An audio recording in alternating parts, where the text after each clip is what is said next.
T minus 30 seconds.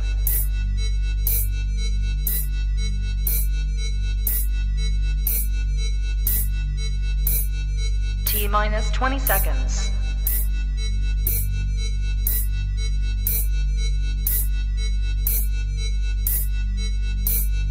Ten, 9, 8, 7, 6, 5, 4, 3, 2, 1, 0.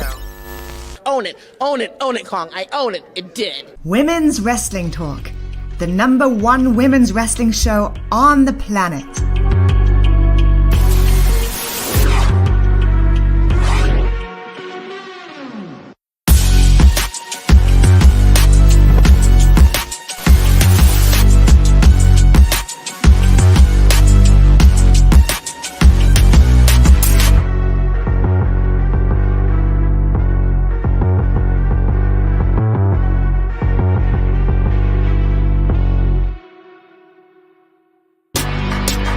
Women's Wrestling Talk, the #1 women's wrestling show on the planet. Welcome, family, to WWT Live as part of Women's Wrestling Talk, the #1 women's wrestling show on the planet. I am the professor. That's what they call me around these parts. I'm Gerard Bonner, and we've got a lot to get into on what may have arguably been the busiest 24 hours in pro wrestling in a very long time. I don't want to say in history, but I do want to say it's been a very long time. And we've had some big days. So this is going to be a big one. Of course, joining us all the way, my good brother from the UK, A Dazzle from Black Wrestling Alliance. A Dazzle, how are you, brother? Yo. Sorry, I thought it was on a different show then. Hey, it's a takeover. It's all good. Extra takeover right now, but yeah, man, these last 24 hours have been crazy. We'll get into it. I'll let you take charge. But this is just madness. Yeah, it is absolute madness. And I see you guys joining us in the chat. Big shout out to Ricky. I see you. Good to see you there. JD, welcome aboard. Hilarious. Greetings from Saudi Arabia. That I see what you did there. I see what you did there. Shout out to Casey. And I see Sammy is already making corporate calls. So yeah, clearly we are doing what it is that we need to do here at WWT Live. All right, so we're about to get into it as we go off the top rope. All right, so let's dig into kind of what happened. I really thought, honestly, when we left Monday, that our lead story would be about Mandy Rose appearing on the Tamron Hall show for her first conversation about all that happened with her leaving WWE. But no, that was not to be, because a much bigger story was on the horizon. So let's kind of put this in order to how this started. Literally about 24 hours ago, the note came that Stephanie McMahon, who announced on the socials, she announced that she was resigning as the co-CEO of WWE and as chairwoman of the board. I think that's a very important piece, because most of the time when we've been talking about this, we've been talking about merely her as co-CEO. So we start here, and this is a big piece. By now, I'm imagining many have already seen what her letter said. But if you didn't, it was basically it was an interesting letter. And I mean, we could kind of break it down if we ever decided to. But the letter itself was, I would say, good corporate speak. I would definitely say that, where she talked about, having been gone, she was out 8 months ago, and she was basically taking a leave of absence. Then she came back to become the co-CEO. She loves the WWE, all of those cool things. And then, of course, she went on to what I thought was interesting. When she mentioned her father, she called him our founder. She did not say my father, which I thought was Very, very interesting. So let me read the whole statement to you guys. It says, about 8 months ago, I took a leave of absence, and within a few weeks, unexpectedly had the opportunity of a lifetime. I had the privilege to return as the co-CEO and chairwoman of the board of WWE. I cannot put into words how proud I am to have led what I consider to be the greatest company in the world, working alongside a remarkable leadership team and one of the strongest executives I have known in my co-CEO, Nick Khan. Remember that part, folks. Then she says this: our founder, Vince McMahon, has returned as executive chair and is leading an exciting process regarding strategic alternatives. And with Nick's leadership and Triple H as chief content officer, I am confident that WWE is in the perfect place to continue to provide unparalleled creative content and drive maximum value for shareholders. WWE is in such a strong position that I've decided to return to my leave and take it one step further with my official resignation. I look forward to cheering on WWE from the other side of the business, where I started when I was a little kid as a pure fan. I will always remain dedicated to WWE. I truly love our company, our employees, our superstars, and our fans, and I am grateful for all of our partners. That was her statement.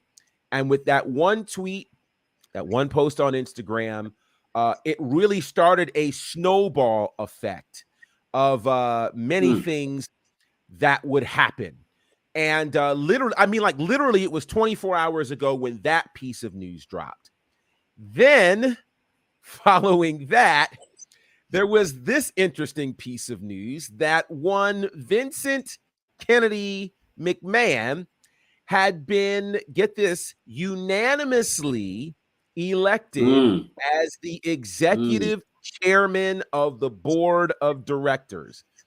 Now, guys, this is so interesting to me for a number of reasons. And one of those reasons deals with the statement that he made when he was brought back to the board just a week ago. Not even a week ago, 5 days ago. Not even a week. Not even a week. Yep. Here's the statement that Vince McMahon made when he initially returned to the board. He said, quote, WWE has an exceptional management team in place, and I do not intend for my return to have any impact on their roles, duties, or responsibilities. That, my friends, is a direct quote from Vince McMahon. That was Thursday. Yesterday, the co-CEO who manages everything resigns. Yeah. So before I get to the next part, because the next part is where this really gets fun.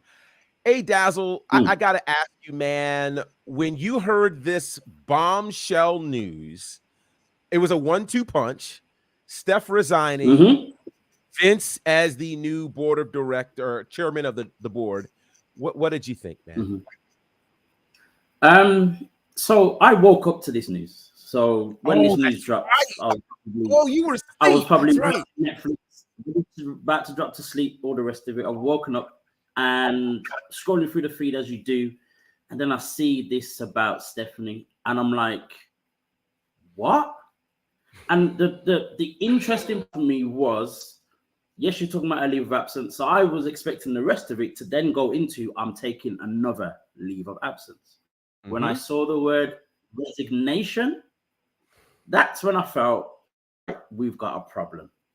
So I'm then scrolling a little bit more and I see the news of Vince. Yes. And then I'm like, all right, we seriously have a problem right now. Now, you may have to educate me just a little bit on all of this, because I don't know how this CEO, shareholders, and electing and all the rest of it completely works. But at the same time, I just understand it to be that Vince has come back in, he's got rid of a few people, brought in a few others, and now all of a sudden, Stephanie's gone, like resigned completely, not dumbed down her duties, not stepped aside a little, gone. It doesn't make sense to me, and this is like an episode of what's that show? It's almost Succession like just any is Netflix. You know what I Yeah. mean? Yeah. It's like Greenleaf, or you know what I mean, the family problems and all the rest. It's just an absolute madness. So you have to educate me just a little bit on how this whole shareholders, executives, blah blah works, and probably some of the people that are listening and watching right now, to be honest. So there are a few interesting things. First of all, Vince is the majority shareholder. Right. And so, with that, he still has a degree of pull. Now, what ended up happening, and this is kind of the really weird part, when he came back in, he brought in two people who were formerly part of WWE that had been fired. In fact, those two had been fired, were fired to bring Nick Khan in. So That's right. let's remember that. So those two folks are in. So now you've got those three. In the same fell swoop, and this all happened last Thursday, 3 members of the board were removed. So 3 folks removed. Vince and his 2 guys are in. Then there are 2 additional people that resigned from the board. One of those people is responsible for the investigation into Vince, et cetera, et cetera, et cetera. Now, what's super interesting about this is before all this happened back in July, the folks that were on the board pretty much voted to get Vince out. Now we're in a scenario where the entire board unanimously voted to have him in as executive chair. Now, what I don't know is when the vote happened, meaning did the vote happen before or after Stephanie tendered her resignation? And the reason why that's important is because Steph was the chairman of the board.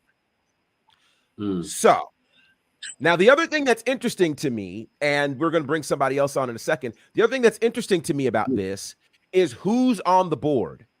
And I could read all the names to you, but there are 2 names that you're most interested in. Those 2 names are Nick Khan and Triple H.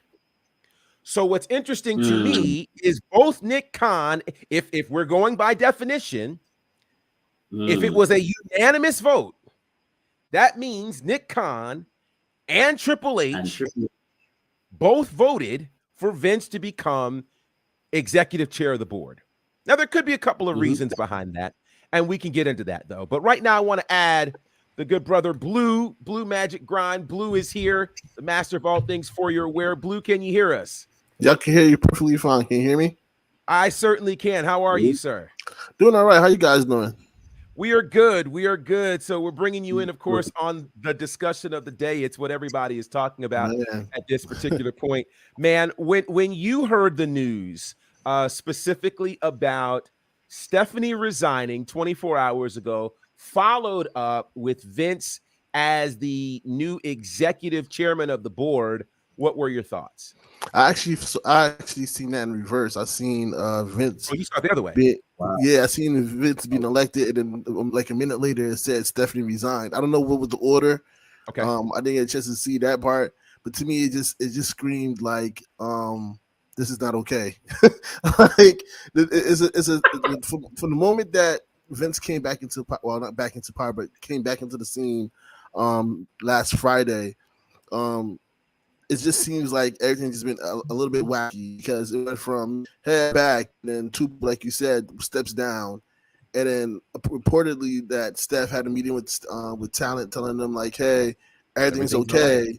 And then down where was it Tuesday?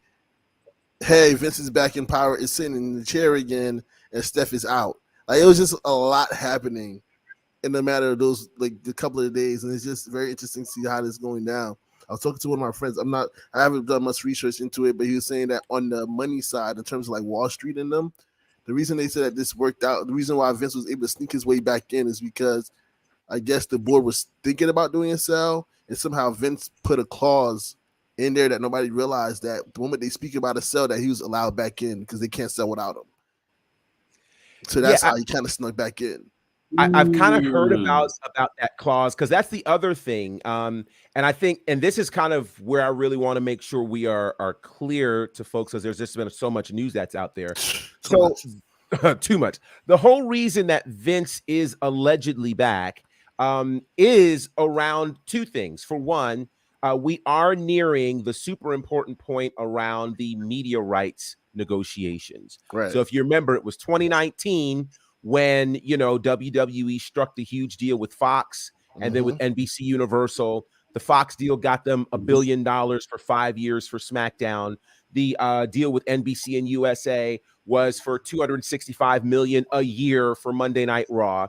And then last year, top of last year, 2 years ago, 2021 was the $1 billion deal that they struck with Peacock, moving the WWE network over to Peacock in America.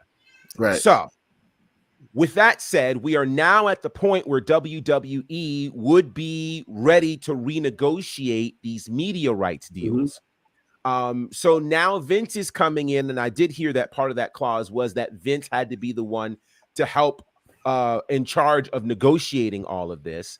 And so the reason that sale comes on the table is because you're dealing with, okay, is it better to have the media rights negotiations every 5 years, Right. or sell this to a company that already has a streaming platform or some way to distribute this, so that now we're not fighting over rights every year. This is the company that has it, and they're going to be the ones that do it. Now, this makes good business sense. So I think we have to park there for a second, because it's very popular for the internet wrestling community, who has already created a narrative about Vince McMahon, right or wrong. So the second we hear Vince, we throw out of our minds good business. Right. But the reality of it is this media rights. So if it's media rights every 5 years, or sell and get this massive amount of money, what do you do? Right. So there's that. And Vince McMahon, like him or not, has been a businessman that has managed to make very lucrative deals. I'm careful to say good businessman, because you could argue the point about good businessman. But one thing you can't argue is this is a man that took a regional promotion, made it national and international. Nobody else was able to do that from those territory days. So, that's something you can't argue with. What he's done in terms of merchandising for these wrestlers and making them household names, so that a Sasha Banks can leave and go over to New Japan, become Mercedes Moné, and demand a certain amount of money. So it's, you can't argue that piece. Now, if we talk about ethics, we're talking about a completely different conversation. Where this gets murky is you're wondering how much ethics have shown up in here, with Stephanie mysteriously leaving less than 1 week after her dad shows up. So that's where a lot of questions come in terms of that piece. So then we get to the next part. Let's get to the next part. Well, before we do, let's field a couple of these comments that are out here. Let's see. Sammy just does not want anybody to mess with Hit Row. And I don't know what will happen with Hit Row. I think that's not a – well, see, and so welcome, Chad. He says, everyone get out of WWE while the getting is good. Women's wrestling will still be great regardless of the company. Well, women's wrestling will be great. I'm not sure if we're ready to abandon ship on WWE just yet. And so then, the board voted him out and he was forced in. And then JD says, how good is Vince at business when he can't pay off people to stay quiet? Well, that's more of an ethics thing, I think, than it is a business thing. Right. But in that, we could make the argument that none of them have been able to successfully press charges. So I'm not saying right or wrong, but I'm also saying that after 6 months, he's made his way back. Right. So there's that. All right, then. So now we have to get to the next part, which had the internet wrestling community in an absolute tizzy over the last 24 hours. Somewhere late in the midnight hour, I felt like Fred Hammond showed up. Sorry. Somewhere late in the midnight hour, only a handful of people got that. I realized that. Hey, TK. Somewhere in there, the internet wrestling community got wind that somebody put out that the WWE had been purchased by a Saudi Arabian private investment fund, and the world went crazy. And I mean, the world literally went crazy. Only, of course, earlier today to figure out that that was completely debunked. You forgot to say allegedly. Oh, well, I'm sorry. Let me add in that because that's probably the most important part of this here. Allegedly. Yeah. Allegedly, right? So it really blew a lot of people's minds. And of course, TK, who told us all kinds of things. So let's ask this question. I do want to have this discussion. I think it's a good one here. What do you think? I know the internet community is talking about it. Do you think that it makes sense that there would be a Saudi firm somewhere that would purchase the WWE?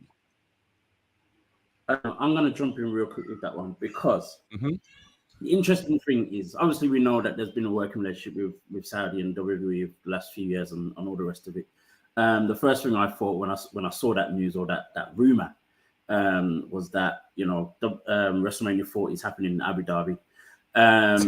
But apart from that, it's crazy it's crazy because over here in the UK, we've got, you know, our biggest sport is football. You guys, for some reason, call it soccer, but it's called football here. And they have also been selling, and, you know, people making purchases and stuff like that. And a lot of the clubs that are being bought by Saudi companies. That's correct. So there's a lot going on when it comes to Saudi Arabia, you know, the UAE in general. So it doesn't surprise me that a company is coming in or is being talked about or could be the main, you know, the first option and all the rest of it, because, you know, they've got the money. They're now seemingly taking over everywhere. And it kind of just makes a bit of sense now. I don't know if this is a thing, but in my mind, it would also mean that, to me, Vince could still have some level of control and all the rest of it if it's a Saudi company. Whereas if it was an American company, you know, big firms like Comcast or Fox or Disney or whoever it is, they would have their own people that would come in and take over and make decisions. Whereas the Saudi company just seems as though, and that's not anything bad on you know, Saudi Arabians or anything, but it just seems as though he would feel as though he's still got a level of power or control. And that's what's interesting about that part of it for me. Okay. Blue, what are your thoughts? I mean, do you think that legit this public investment fund from Saudi is a legit contender to purchase WWE? I believe so, because I don't know. I think we discussed this last year sometime where WWE tried to sell the company to Fox. A former executive bought it out, and that Fox was not really for the, like, well, WWE, Vince tried to sell to Fox. Fox wasn't really for it, but they said, we'll take SmackDown though, and let's see where we go from there. After the 5 years of doing that, well, has it been 5 years since they've been on SmackDown? It'll be 5 years next year. Okay, so with them just doing that 5 years, it just seems like nothing really happened since then. So I guess it's like a thing where they're like, all right, we got to find new buyers, and they've been working with Saudi for a bit. So it makes sense for Saudi to be kind of invested, and they've risked a lot, you know, being a part of that situation with Saudi. So why stop now? In a sense, you already got like billions of dollars from these people. If you get $1 billion more, then let's go for it, I guess. It's just very interesting because I feel like it's one of those things where you say, I understand, Adrian, you say that maybe Vince could stay in control, but I don't think it's one of those things where Vince would have much say in it, because honestly, any business that does business with Saudi, any American that does business with Saudi is like kind of sour. Like, we already see that, you know, Wrestlers wasn't happy about it. I'm pretty sure the country wouldn't be happy about it. That's a very touchy subject, because I feel like the moment you sell it over there, it's completely gone. Like, who's going to really want to be a part of that? You know, we saw concerns for other wrestlers, certain wrestlers that haven't performed in Saudi Arabia. We know their stance on certain things that happen in WWE that they probably won't be okay with. You know what I mean? So it's kind of like, if they buy it, are they just buying the library at this point? Because there's not going to be much of a promotion left, to be honest, to be run. So it's just an interesting thing to see if it's really a opportunity for Saudi to take this deal. Interesting. By the way, shout out to Ronell in the chat. What's going on, good brother? Shout out to Nikki as well, who's saying that whole information, she says she thought it came from a wrestling account in Saudi. And so whoever dropped it apparently deleted the tweet. So there's that. From where I sit, I actually don't think Saudi makes sense for this. And here's why. The whole reason this is a conversation is about media rights. So you need an outlet. And I think what Vince and WWE learned from the sale of WCW, the reason WCW was able to be bought pennies on the dollar is because they had no TV outlet at the time. So WWE being able to purchase them meant pretty much they were purchasing rings, library, things like that. Contracts. Contracts, but didn't have to worry about a deal. Vince McMahon is smart enough to know that if this company is going to exist and continue, they've got to be on television somewhere.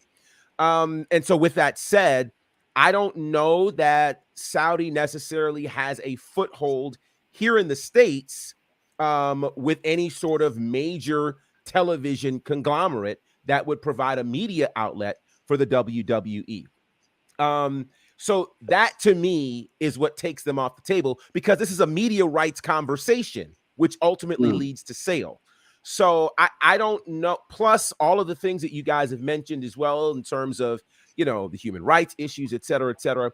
I don't think Vince had a problem with that for 1 or 2 spot dates, which is what they did when they did those big events over there. 1 or 2 spot dates, get $40 to $50 million a pop.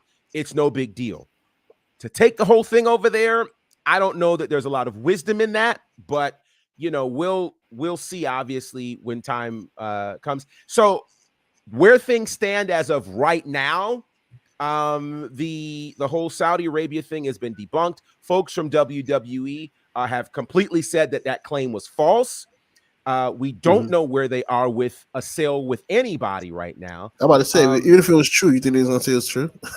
well, here's the thing, though. Here's the thing. Given, and this is what my current issue with wrestling journalism is right now. We learned about Stephanie McMahon's resignation from Stephanie McMahon. Right. We learned about Vince McMahon becoming executive chair of the board coming from WWE's corporate website.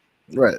Given those 2 factoids alone, why then would WWE leak information about a sale and not make it public, given that those 2 massive pieces of information are already coming from their channels? Right. So that to me, again, says, you know, wrestling journalists out there, you know, it's time to be a bit more responsible, because that was just not a good move. But that's the massive story, which we probably could spend the rest of the show talking about, but we won't, because there are actually other things that we'll be talking about. Now, let me mention this, because I think this one is interesting. So apparently, Stephanie McMahon was not the only person to exit the WWE following this announcement. So exiting the WWE is the lead commentator for NXT Level Up. His name is Sudu Shah. And he announced earlier today on Twitter that this was his last day with the company. And he thanked a lot of people, et cetera, et cetera, et cetera. I thought that was equally interesting. Again, yeah. Here's the thing. We try not to create certain narratives, but when certain pieces keep falling into place, it's kind of hard to ignore those particular narratives. But him leaving, I think, is a big deal for a few reasons. Obviously, Level Up had been gaining a lot of popularity with some of the viral things that have been happening from there. Some really great matches happening on there and the like. With him leaving, obviously that leaves room for more commentary opportunities. But yeah, that was kind of another resume in yet? Say that again. You We're working on that. You sent your resume yet? We are. Yeah. Gerard sent in his CV. Yeah. We are. Yes. Message loud and clear. We're working on some stuff as we speak. So, Sudu Shah has left the WWE. So that is that's interesting. That's really, really interesting. Let's jump to this other story since we're still dealing with WWE, because this was actually the story that I thought we'd be leading with today. That is dealing with Mandy Rose. Wait, time out. I'm sorry to cut you off. Did we talk about the board that's actually suing Vince? We didn't go there, but okay. we certainly can because that's an equally big story. Let's do this Mandy Rose piece first, and then we're going to come back to that because that's a really, really interesting story. Did you want to cover the Mandy Rose story, Blue, by chance? No, you got it, because I didn't get a chance to see it in the full moment. Okay, so Mandy Rose, as we alluded to on Monday, made her first television interview yesterday on the Tamron Hall Show.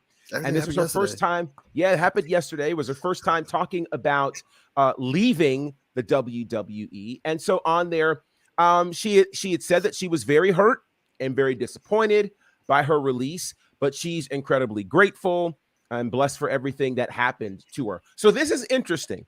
She said that she did not know at the time that she was dropping the championship. She didn't know the reason why. Apparently, the match was supposed to take place last night, ironically, at New Year's Evil, but it was moved up. So she was shocked about losing the title. And she said she also had some inclination about what may have been happening. She said she was never told that her fan time page was why she was released. And then she said when she was asked about rumors that she was warned about that content, she said that there was one warning that she was given and that she complied with it. She also mentioned that there's some confidentiality associated with her release, so she couldn't fully tell why she was released. But she did go ahead and make this statement, which I thought was interesting. She said that this particular move right now, away from WWE, gives her the opportunity to self-monetize. She has complete brand control, and now she has a direct relationship with her fans. And she says that all of this has been kind of a moment of empowering. She also said that about that $1 million that she made in December from fan time, she said she could have made that money in WWE long term, but she's made, in her words, more money on fan time than she ever could have made in WWE right now. The road to 10 million. She is well on her way. That road to 10 million. Well on her way. So, very interesting interview for sure for Mandy Rose. I think you can check out some elements of that online, certainly on YouTube and a few other spaces. But, Blue, since you mentioned this, did you want to dig into this as we get back to Vince McMahon?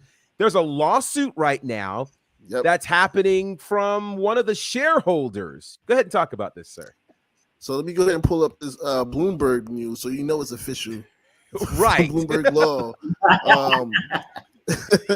A shareholder is currently suing McMahon in Delaware Chancery Court, accusing him of wielding his 81% voting control to oust three board members and replacing them with loyalists and pushing through bylaw changes that would impose his will on the board in WWE.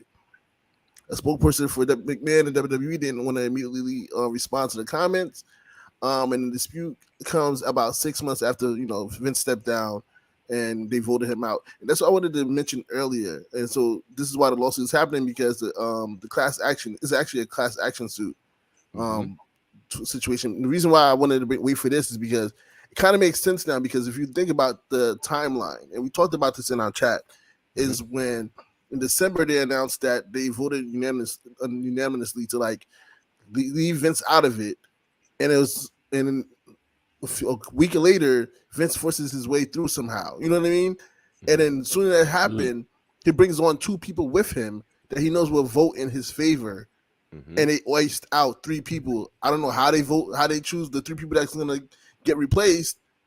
And then soon later, right after, two more people steps down. And then yesterday we get a news that they unanimously voted him as chairman. The same people, which included Stephanie McMahon, Nick Khan, Triple H, who all voted for him not to come back, unanimously just voted for him to be on the chair. Like, to me, that just screams like some kind of like it looks like a coup in a sense. So this lawsuit is going to be very interesting to take a look at, because if they get involved, then it's like there's an investigation where everything else continues as well. Yeah, it's really interesting to kind of watch how that's going down. That lawsuit, again, came out of the blue, but there was a part of me that was going to wonder, what were the shareholders and those other folks going to say about this? Because all of this just kind of happened, you know? So I do think this is probably that seemingly silent lawsuit that's going to come back and really become a thing in a little bit. So I think we'll definitely need to keep our eyes out for this, because I don't think anybody planned for this, let alone Vince McMahon. And so I want to. So the potential class size of this class action suit is thousands of holders, and they hold 43.3 million WWE shares. It's a lot of people. It's a lot of shares. It's a lot of payouts. That's a lot of payouts. That's a lot of payouts. Good Lord. So that's really something. I just can't. I can't get over how big this is. Like, this story has overtaken every storyline that's happened on TV. Like, this is the storyline. Like, I don't know how you use this on TV, but this is what you should be using at this point. But to that point, so let me ask. I know at this point, obviously, there's been SmackDown, Raw, and NXT last night, none of which we've been talking about. But to me, has it almost been distracting watching that? Like, I'm watching it, trying to figure out, how are y'all continuing to do this show without remotely alluding to the fact that Stephanie's gone, that Vince is? It's just so weird to me. I don't know. I don't know. It's crazy to think the kind of chaos that's probably happening in the locker room right now, and then people still have to come out and perform. The amount of people, the amount of staff, whether it be superstars or people in the back, makeup, and all the rest of it. The amount of those guys that love Stephanie and have a good relationship with her and have so many good things to say about her and all that kind of stuff, and for her to one day say everything's gonna be fine, to 2 days later saying she's done altogether. It's them that I'm actually worried for, not the company, not what we're gonna see on TV. The people in the back that I'm worried for more than anything else, if I'm completely honest. That's the I would crazy agree. part. Well, I'll take a step further and say, how does Triple H feel right now? Because now he has a target on his back, because he's the last man standing at this point. He's going to disappear with another problem. That's what's going to happen. Because I don't know how he's doing it. I heard someone use the buzzword crazy, so that means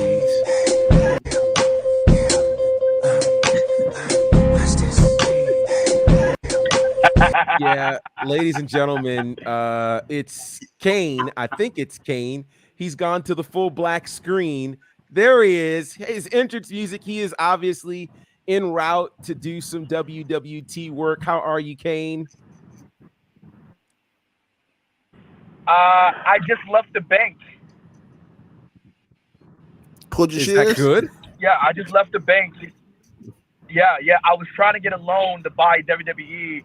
I was denied. I heard they were for sale, so I was trying to get a loan. And so much for supporting black businesses. That WWE credit card ain't gonna buy you WWE, mate. It doesn't work like that part. That's big fact. I just wanted to pull up, say what up real quick. I'm on the way to AEW. I was supposed to be there already, but LA traffic, you know how the city go. And we're gonna see what happens, man. It's gonna be a very exciting show.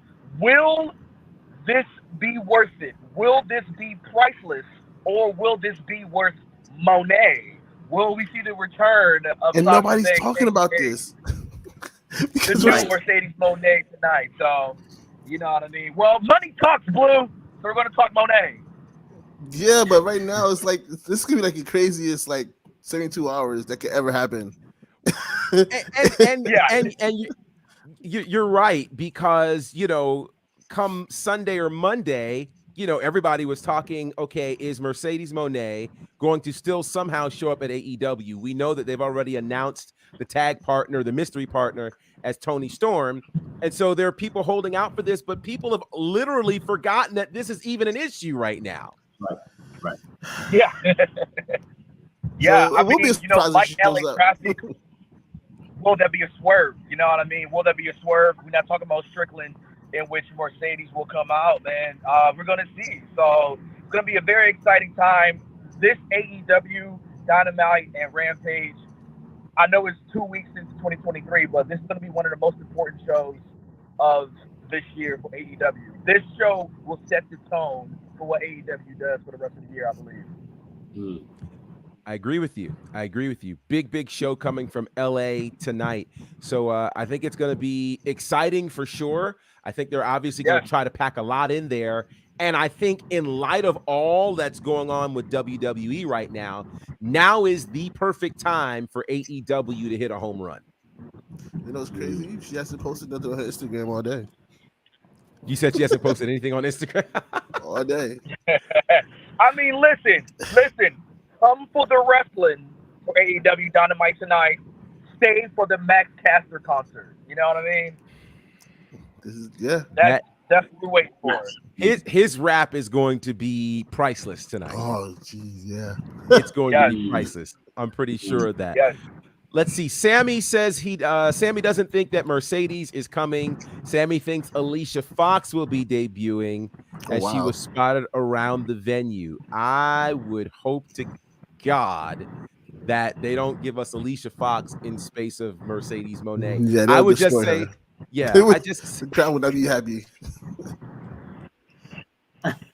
They wouldn't. They would not. And Nikki says, I don't think it's Mercedes. And yes, I agree. So, yeah, I think this is going to get real interesting. I do think the people would riot if Alicia Fox showed up. Much like Casey has said, it would just not be a good situation.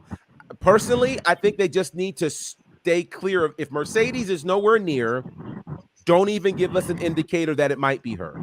Just go straight to Tony Storm. Just let it go ride. straight with Tony Storm. Let it ride. Because if you try something and it's not her, it's going to be bad. It's going to be real bad. It's going to be real bad. Real bad. Man. Well, Kane, are you good? Or I think you might. Or do you need to go? Yeah, I'm here, man. I'm just about to go and do some AEW coverage. Then afterwards, send in my audition tape for NXT Level Up. I heard they're looking for a commentator. So they are indeed looking. Gerard already went. Gerard already got it, bro. Too late. Yep. Oh, so you sent your tape too? Okay. So, Kane, man, we appreciate you, brother, for coming on. I know you'll have some fun stories for us from AEW. Let people know where they can follow you, because I'm sure you'll have some things on your socials tonight. Yeah, I'm at Kane McCoy. Check me out. Hopefully Scientology doesn't take me away from this planet today. I had some interesting tweets last night during the Golden Globe, so it's going to be fun, man. I'm very excited about life. Just say no. And watch out for cars. Well, please be safe, Kane, man. Get there to the forum very safely, and we'll talk to you soon, brother. Enjoy the show. Hopefully there's no riots, because I did not bring my phone check books to wrap around my waist. So no prison riots for Alicia Fox, just chill. Oh, boy. Well, thank you, kind sir, Kane. Be safe. We'll see you soon. All right, y'all. Peace. All right.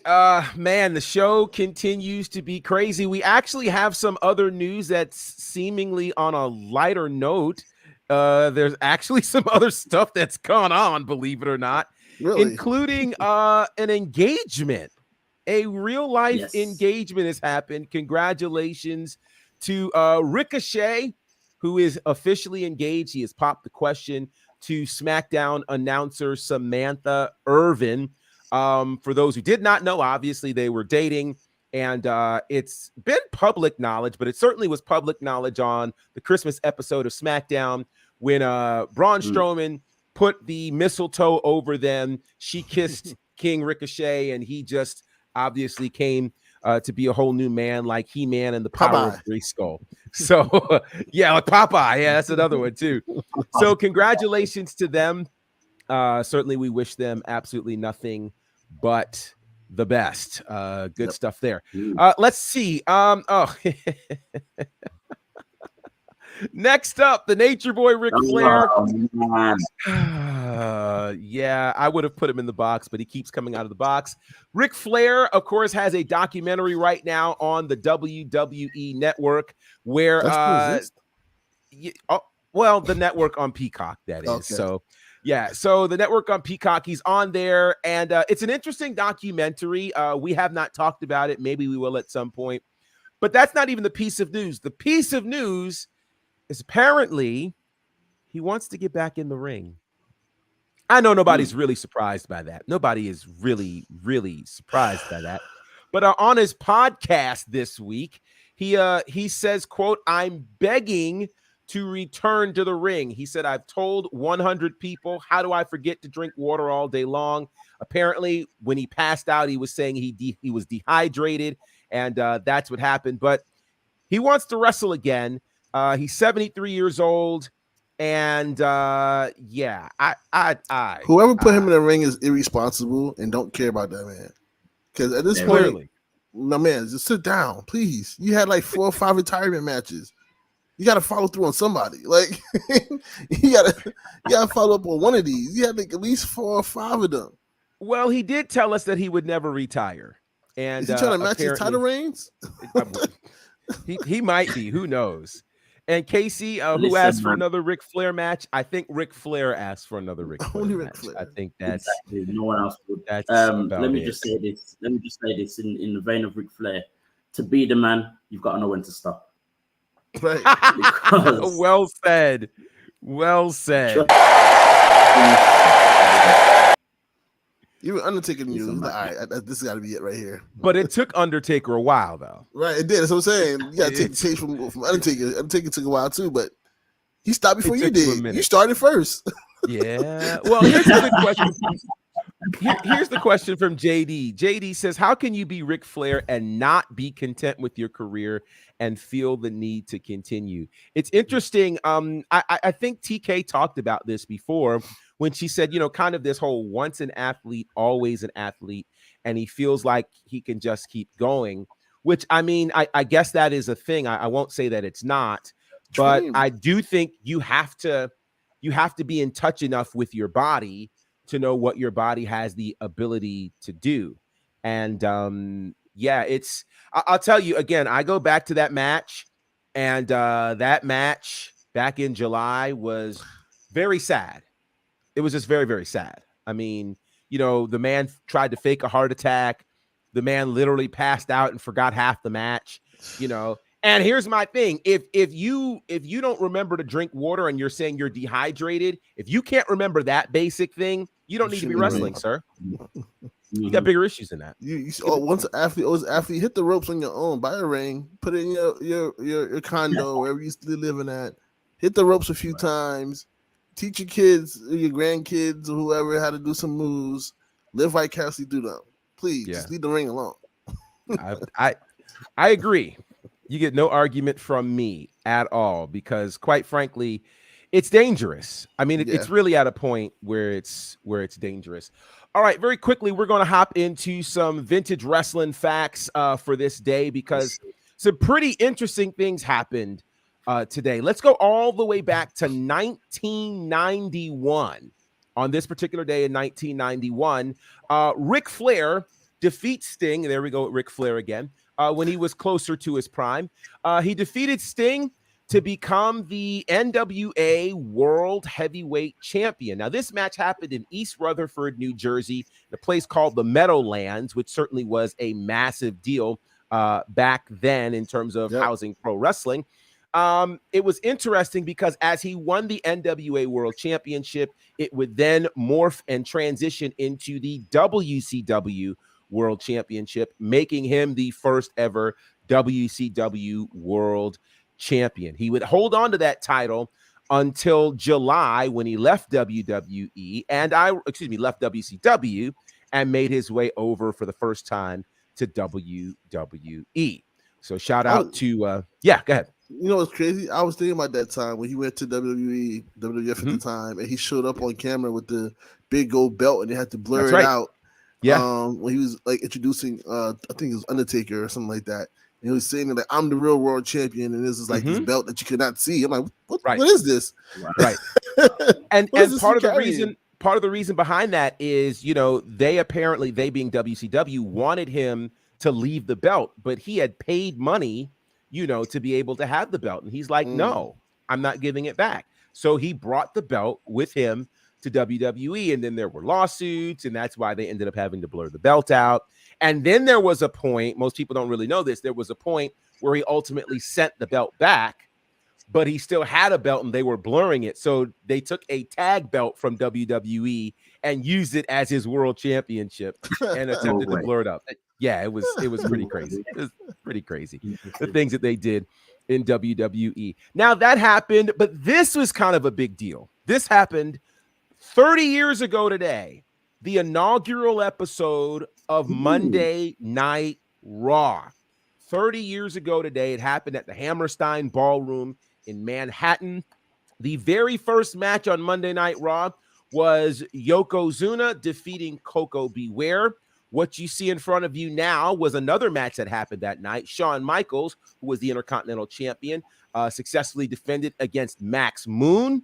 The Steiner brothers were on this episode, and The Undertaker was in the main event, defeating Damien Demento. And that was the first episode of Monday Night Raw. This is when Monday Night Raw was only 1 hour long. I know most folks didn't even believe that ever happened, but yes, it was 1 hour long. Bring that back. And it was very different for WWE because outside of their pay-per-view events, they did not do live television. So this was a really, really big deal for WWE. It has gone on to become the longest running episodic weekly television show in history. So congratulations to the WWE and Monday Night Raw. A very, very big deal for them. And speaking of Raw, we have to talk about this infamous moment that happened 2 years ago today. Inside the Thunderdome, a certain Alexa Bliss, who was under the control of one Bray Wyatt, in response to Randy Orton burning Bray Wyatt alive, who forgets that, she responded in this way by throwing a fireball at Randy Orton. It happened as Monday Night Raw would close just 2 years ago today. Yeah, very interesting times for sure. Hocus pocus. And it looks like we could be going back to the route of the Dark Alexa Bliss, which personally, I like that version of her better than all of the other presentations. So it'll be interesting. Casey says, yeah, Raw was an hour and now we have 3. That is correct. But that is because it's twofold. There are 2 reasons. There was a long period of time where Raw moved to 2 hours. Of course, at that point, then we had Nitro show up. Nitro moved to 2 hours. Then Nitro would move to 3 hours. And then eventually Monday Night Raw would move to 3 hours. And the reason it won't go back to 1 hour or 2 hours is because they get too much money from Monday Night Raw being 3 hours, which again is why I say I don't believe that Saudi is a contender, because there's just too much money to be made right now with TV rights from WWE. And amid all this talk, we haven't considered this. What if they don't sell? I was just about to say that. You mentioned this on Monday. The whole not selling and going private. But let me know. Again, all this stuff kind of goes over my head a little bit when it comes to all the selling and blah, blah, blah. If they made any type of deal with Saudi, would that help just to fund in terms of going private and doing their own thing? Well, I think it would completely depend. It'd be up to them. It'd be up to them how they do that. I think if Saudi does purchase it, they would go private. Because at this point they'd be outside of the New York Stock Exchange and the American deal like that. So that is another issue of itself. So again, and this is also why it was probably too quick for people to assume that a deal was done. Right. If you've ever dealt with corporate mergers, buyouts, things like that, they don't just happen overnight. There might be an intent to sell, but there's not going to be a full closed done deal kind of sale this fast. Yeah. It's not going to happen this fast. So, again, wrestling journalists, wrestling fans, etc. So but with they that, they did acquire JP Morgan to handle the sale. They're currently, I guess, they have them helping them to shop this around. Yeah. And the one thing that we didn't mention among all of this is that Nick Khan is now the sole CEO of WWE. And that's his intention. It's always been to sell, to be honest with you. Oh yes, and he made that clear. The interview he did with Ariel Helwani back in 2021. I think people missed that part in that interview. They caught the part about NXT 2.0, and they caught the part about not bringing on independent talent. But one of the first things he said was, "We're always open to sell. We're always entertaining options."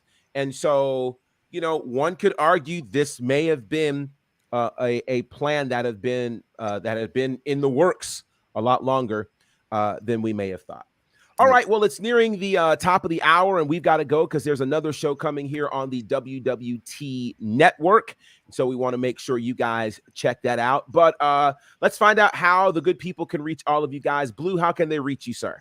You can follow me on Instagram, Twitter, Blue Magic Grind, spell how it sound. Also, you can follow us at For Your Aware for your favorite podcast of wrestlers, merchandise. And that's about it right now. That's what I'm working on. Awesome sauce. Hey, Dazzle, good brother, how can they reach you, sir? Of course, you can find me on Black Wrestling Alliance on Instagram for all news, reviews, and all good stuff, Black Wrestling.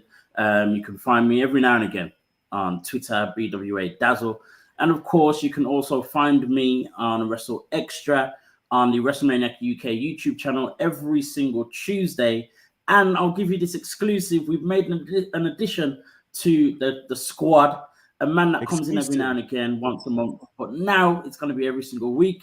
Your guy right over here, this way, that way, is the Professor Gerard Bonner has agreed to be part of the show every single week.